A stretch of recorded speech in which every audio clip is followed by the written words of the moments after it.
नमस्कार, उज्जैन टीवी के सभी दर्शकों का हार्दिक स्वागत है। आइए सबसे पहले नजर डालते हैं आज की सुर्खियों पर। महाकाल विस्तारीकरण मार्ग चौड़ीकरण की जद में आया निजी गार्डन, प्रशासन करेगा भू अर्जन।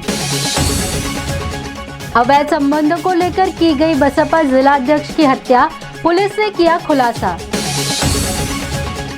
नकली बीजों की आशंका में कृषि विभाग ने की दुकानों पर छापेमारी, लाइसेंस भी किए निरस्त। नागौरी समाज ने पर्यावरण संरक्षण के लिए कब्रिस्तान में रोपे 350 पौधे। और समाज सेवी ने 4 लाख खर्च कर बनवाई ग्रामवासियों के लिए सड़क, दूर हुई परेशानी। महाकाल क्षेत्र विस्तारीकरण के अंतर्गत मार्ग चौड़ीकरण की जद में आया निजी गार्डन, प्रशासन करेगा भू अर्जन की कार्यवाही। बृहद महाकाल विस्तारीकरण योजना में मंदिर परिसर के अतिरिक्त हरसिद्धि नरसिंह घाट तक के क्षेत्र में विकास कार्य किया जाना है। इसी सिलसिले में नवीन नूतन विद्यालय के पीछे से नरसिंह घाट तक 18 मीटर सड़क चौड़ीकरण की योजना है। इसी के मद्देनजर प्रशासनिक अमले ने मार्ग नप्ती के दौरान राजेंद्र शर्मा के स्वामित्व का गंगा गार्डन विस्तारीकरण की जद में आ गया। एसडीएम संजय साहू ने बताया कि भू अर्जन की कार्यवाही की जाएगी। ये अभी वर्तमान में यहाँ एक गार्डन बना हुआ है, राजेंद्र शर्मा जी इसके जमीन के ओनर हैं, निजी जमीन है, उन्हीं की में से अभी नप्ती कर रहे हैं, फिर इसमें जो है भू अर्जन की कार्रवाई की जाएगी। अवैध संबंधों को लेकर की गई थी बहुजन समाज पार्टी के जिला अध्यक्ष की हत्या, पुलिस अधीक्षक ने प्रेस वार्ता लेकर दी जानकारी। रतलाम बहुजन समाज पार्टी के जिला अध्यक्ष समृत चौहान उम्र 43 साल निवासी भाट पचलाना की हत्या की गुत्थी पुलिस ने सुलझा ली है। अवैध संबंध की आशंका के चलते बसपा जिलाध्यक्ष को मौत के घाट उतारा गया। घटना के बाद पकड़े जाने के डर से 2 संदिग्ध बियर में जहरीला पदार्थ मिलाकर पी गए ताकि पुलिस उनसे पूछताछ न कर सके। नतीजतन पुलिस पूछताछ नहीं कर पाई। बसपा जिलाध्यक्ष समृत चौहान की गुरुवार सुबह भाट पचलाना में घर से 500 मीटर दूर सूखी पड़ी बागेड़ी नदी में लाश मिली थी। सिर में चोट के निशान थे व शरीर में कई जगह अंदरूनी चोटें पाई गई। इसके अलावा चौहान के 2 मोबाइल भी गायब थे।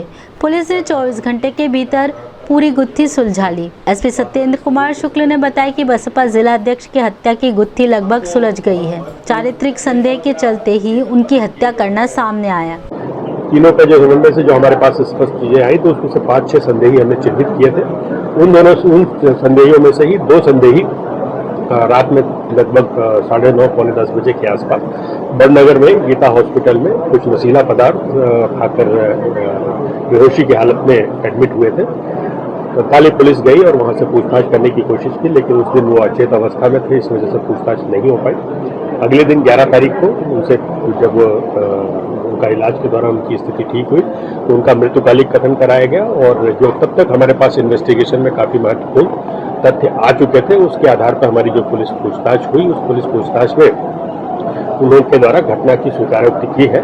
घटना के पृष्ठभूमि में एक महिला के बात सामने आई है और उस महिला का जो व्हाट्सएप नंबर है, उस व्हाट्सएप नंबर को जो मुख्य आरोपी है उसने अपने मोबाइल में इंस्टॉल करके उनको 11:30 बजे बुलाया और 11:30 बजे जब ये पहुंचे तो इसने अपने एक साथी के साथ मिलकर और जो गांव से लगभग 400-500 मीटर दूर जो बागेड़ी नदी है वहां ले गए, उनके साथ मारपीट की और इसके बाद हम चूंकि अभी वो दोनों लोग हॉस्पिटलाइज है, आज उम्मीद कर रहे हैं कि उनको डिस्चार्ज किया जाएगा। तो इन्वेस्टिगेशन में बाकी जो तथ्य हैं उनके तथ्यों के संदर्भ में अग्रिम अनुसंधान किया जाएगा। कृषि विभाग ने 6 व्यापारियों के यहाँ छापामारी कर लिए बीज के सैंपल, नकली बीज की आ रही थी शिकायत। उज्जैन जिले में इन दिनों खरीफ की बोनी की तैयारी चल रही है। ऐसे में अमानक बीज भी बाजार में तेजी से बिक रहे हैं। प्रदेश में खंडवा में कुछ मामले पकड़ में भी आए। इसके मद्देनजर उज्जैन में भी कृषि विभाग ने करीब 6 बीज व्यापारियों के यहाँ छापा मारा। शनिवार को जांच दल ने हरिओम रुचि नेशनल सीड्स पर भी जांच की। सोयाबीन बीज के नमूने भी लिए जो जांच के लिए भेजे गए हैं। जांच में सहयोग नहीं करने पर 3 व्यापारियों के लाइसेंस निरस्त कर दिए गए हैं। मिली जानकारी के अनुसार कृषि उप संचालक CK केवड़ा अधीनस्थ कर्मचारी के साथ रोहित सीड्स के यहां जांच करने पहुंचे। यहां पर संचालक ने जांच दल को सोयाबीन के बीज का नमूना देने से ही इनकार कर दिया, न ही कोई दस्तावेज देने को तैयार हुआ। नतीजतन विभाग ने इसका लाइसेंस निरस्त कर दिया। इसी तरह अरिहंत सीड्स व नूतन सीड्स वालों के यहाँ भी बीज संबंधित दस्तावेज नहीं पाए गए।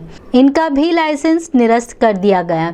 जानकारी के अनुसार अब इन तीनों संस्थाओं पर पुलिस कार्रवाई भी की जा सकती है। अभी जो कि विभाग के द्वारा निजी विक्रेताओं के यहाँ पे और बीज उत्पादक कंपनियों के यहाँ पर भी निरीक्षण किए गए हैं और इसमें जो भी निरीक्षणकर्ताओं निजी विक्रेताओं के यहाँ पे जो अनियमितता पाई गई उसके संबंध में अभी हमने 2 लाइसेंस निलंबन किए हैं और 1 लाइसेंस निरस्त किया है और अन्य संस्थाओं के यहाँ से भी नमूने लिए गए हैं और नमूने लेने के बाद में जो भी उनको कभी अमानक आते हैं तो नियमानुसार उनके विरुद्ध कार्रवाई की जाएगी। नागौरी समाज द्वारा नीलगंगा कब्रिस्तान में रोपे गए 350 पौधे पर्यावरण संरक्षण के लिए उठाया कदम। सरदयाला शाहिद भाई और एएसपी रविंद्र वर्मा की सरपरस्ती में नीलगंगा स्थित नागौरियन कब्रिस्तान में पौधारोपण समारोह संपन्न हुआ। इस समारोह में 350 पौधे रोपे गए। इस अवसर पर आए अतिथियों ने अपने उद्गार व्यक्त करते हुए कहा, आज नीलगंगा कब्रिस्तान में नागौरी समाज द्वारा 350 पौधे लगाकर एक पर्यावरण के लिए अच्छा संदेश दिया गया है। हाफिज़ भाई ने मुझे इनवाइट किया था वृक्षारोपण के लिए, मैं आज आया हूँ। मैंने भी एक पौधा लगाया है और एक बहुत ही अच्छा संदेश उन्होंने समाज को दिया है पौधे लगा। सुरेश गहलोत ने कहा कि हमारा लक्ष्य 3000 पौधारोपण का है।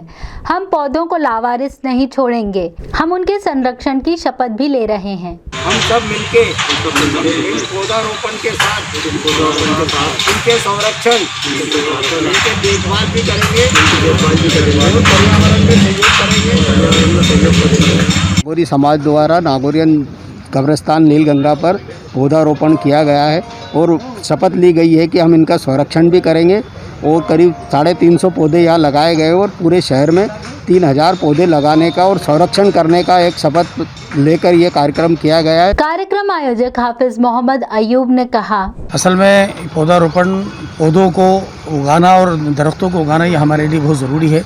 इंसानी ज़िंदगी को बचाने के लिए ये ज़रूरी है कि हम पौधे जो हैं वो बढ़ाएं और आज हम देख रहे हैं कि दुनिया के अंदर जो बड़े बड़े ग्लेशियर जो है वो फट रहे हैं और वो गिर रहे हैं और धरती का तापमान बढ़ रहा है, तो उसको संतुलित रखने के लिए ज़रूरी है कि हम ज़्यादा से ज़्यादा पौधारोपण करें और धरती को बचाएं।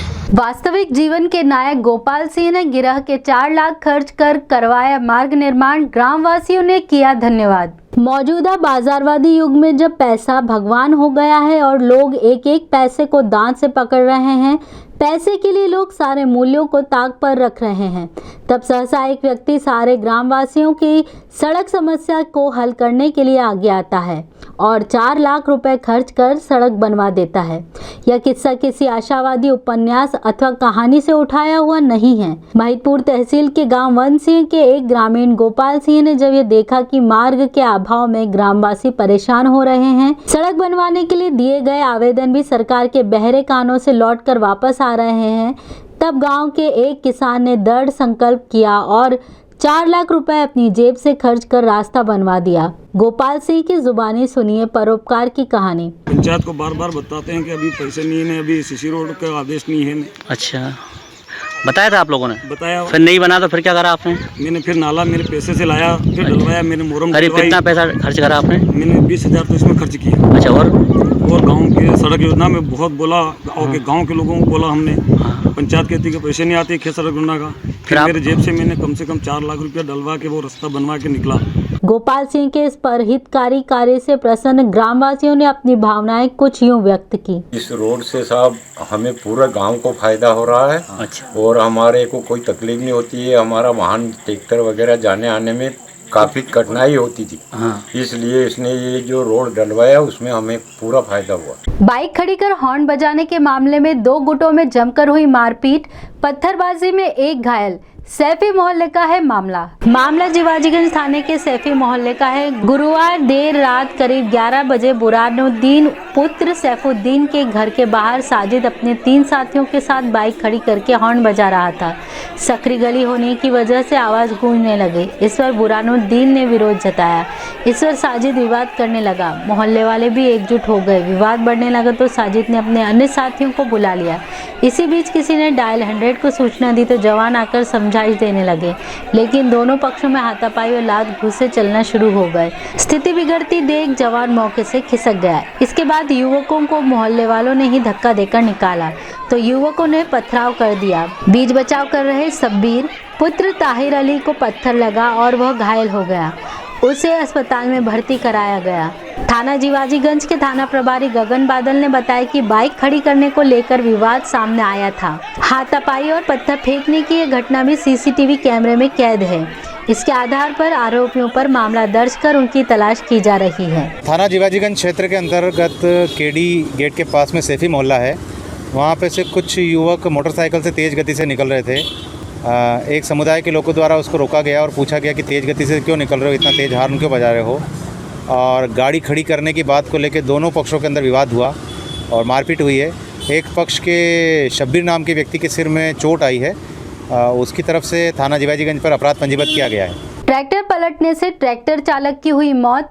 पुलिस ने पोस्टमार्टम करवा शव सौंपा परिजनों को। घटिया तहसील के समीप ग्राम धन्नाखेड़ी के लगभग 50 वर्षीय बन्नालाल निवासी ग्राम रलायता की ट्रैक्टर पलटने से मौत हो गई।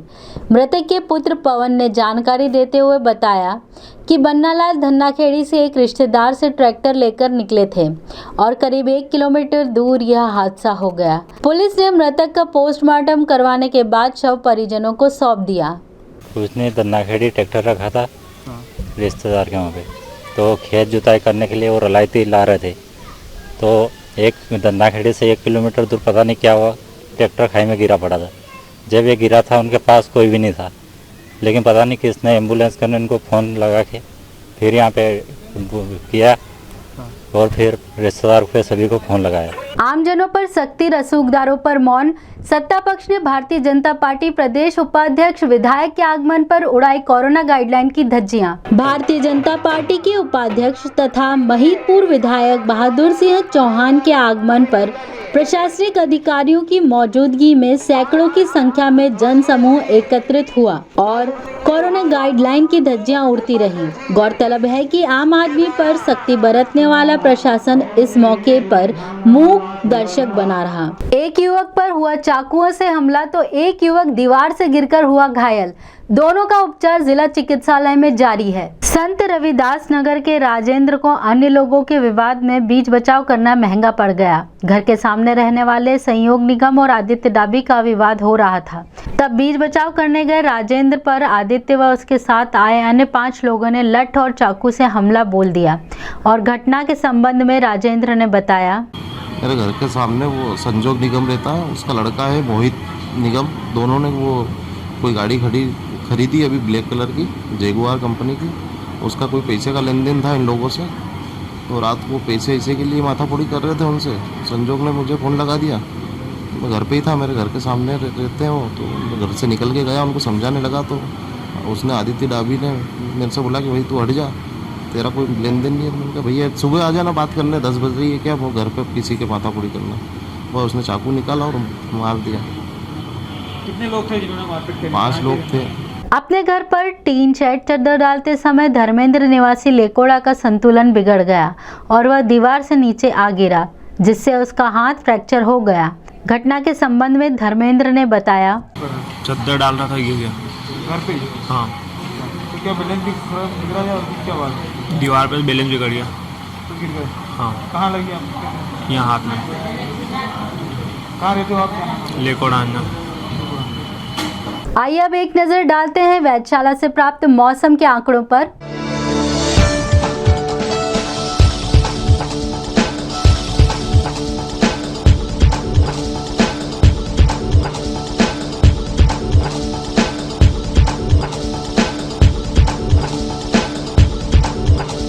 अंत में प्रमुख समाचार एक बार फिर। महाकाल विस्तारीकरण मार्ग चौड़ीकरण की जद में आया निजी गार्डन, प्रशासन करेगा भू अर्जन। अवैध संबंधों को लेकर की गई बसपा जिलाध्यक्ष की हत्या, पुलिस ने किया खुलासा। नकली बीजों की आशंका में कृषि विभाग ने की दुकानों पर छापेमारी, लाइसेंस भी किए निरस्त। नागौरी समाज ने पर्यावरण संरक्षण के लिए कब्रिस्तान में रोपे 350 पौधे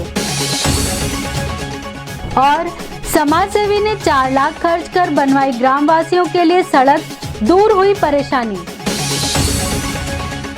तो ये थे उज्जैन शहर के मुख्य समाचार। ऐसे ही ताज़ा खबरों के लिए देखते रहिए उज्जैन टीवी। उज्जैन टीवी का यूट्यूब चैनल लाइक और सब्सक्राइब करना ना भूलें। नमस्कार।